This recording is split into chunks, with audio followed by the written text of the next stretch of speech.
No mês de outubro, o alerta maior é para a prevenção ao câncer de mama, mas as mulheres também devem estar atentas ao coração. É que números do Ministério da Saúde mostram que as doenças do coração também matam muitas mulheres. Quem traz outras informações para a gente é a repórter Gabriela Ribetti.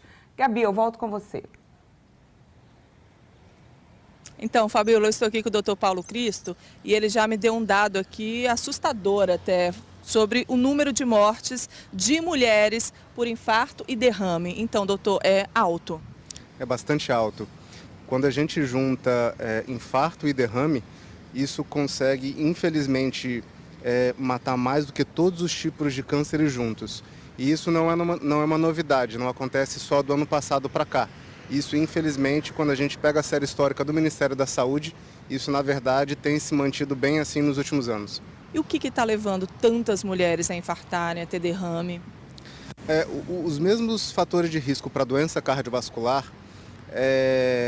servem tanto para homem quanto para mulheres. Mas, infelizmente, as mulheres muitas vezes pensam na família, no esposo, no filho, no trabalho, na casa e, infelizmente, subvalorizam os sintomas dela. Quais são? Os sintomas, eles são diferentes? Elas confundem com o quê? Os sintomas, às vezes, de infarto, ele pode ser um sintoma inespecífico. Pode ser uma dor aqui no alto da barriga, pode ser só um desconforto que simula uma azia, por exemplo, pode ser uma falta de ar a exercícios que ela talvez não tinha mês passado. Isso, às vezes, pode confundir as mulheres, mas isso também funciona para os homens. O que eu acho que a gente precisa ficar mais atento é não deixar que as nossas mulheres elas se deixem levar achando que isso se trata de ansiedade e não valorizando como uma causa de doença cardiovascular. Não é de repente porque a mulher tem muitas mudanças hormonais, sente a cólica da menstruação, isso tudo não leva a essa confusão?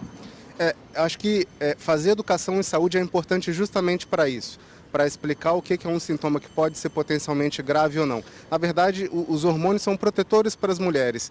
Eu acho que fazer educação em saúde mostrando quais sintomas que são perigosos, quais sintomas que são de alerta e que devem fazer a mulher procurar o pronto-socorro, acho que isso é bem importante. E tem como prevenir, doutor?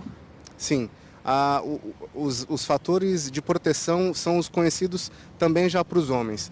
Fazer atividade física, não ter o hábito de tabagismo, alimentação com frutas e verduras e, caso tenha hipertensão, diabetes, controlar e deixar as taxas todas normais. A gente tem perguntas lá do estúdio. Mário Bonella, pode falar com a gente. Doutor, o uso de pílula anticoncepcional pode provocar algum perigo maior de derrame ou problema cardiovascular? Sim. Isso, recentemente, a gente tem visto muitos casos relacionados a trombose venosa profunda, embolia pulmonar e alguns casos até de AVC, no caso o derrame. Contudo, isso, quando a gente olha de maneira global, é uma taxa de complicação muito pequena, na faixa inferior a 1%. Então, do ponto de vista dessas fatalidades que acabam acontecendo, a gente não deve generalizar. Algumas mulheres, infelizmente, têm essa maior propensão a ter infarto, derrame, inclusive quando associada ao uso de pílula, e essas mulheres em específico, quando tem esses fatores, o médico, especialmente o ginecologista, deve estar atento e direcionar outro método anticoncepcional em vez da pílula. Doutor, antes da gente encerrar, e a idade, hein? Tem reduzido, as mulheres estão ficando doentes mais cedo? Infelizmente, sim. Como os fatores de risco para doença cardiovascular muitas vezes têm se instalado mais cedo, a gente tem visto, por exemplo, em relação à obesidade, a própria questão do sedentarismo impactando de maneira pessoas mais jovens do que a gente tinha talvez 10, 15 anos atrás. Isso, infelizmente, tem tido uma propensão a infarto e derrame mais cedo também. Isso é uma coisa que a gente tem que ficar bastante alerta. Ok, muito obrigada, doutor Paulo Cristo. Olha, gente, então a mulherada tem que se cuidar mesmo, hein? Como ele colocou aqui, pensar primeiro no filho, no esposo, não, tem que colocar a saúde em primeiro lugar. Mário Bonella, Fabiola. Até para que ela possa depois, quem sabe, né, Gabi? Cuidar do filho, do esposo, cuidando bem da saúde, a gente agradece.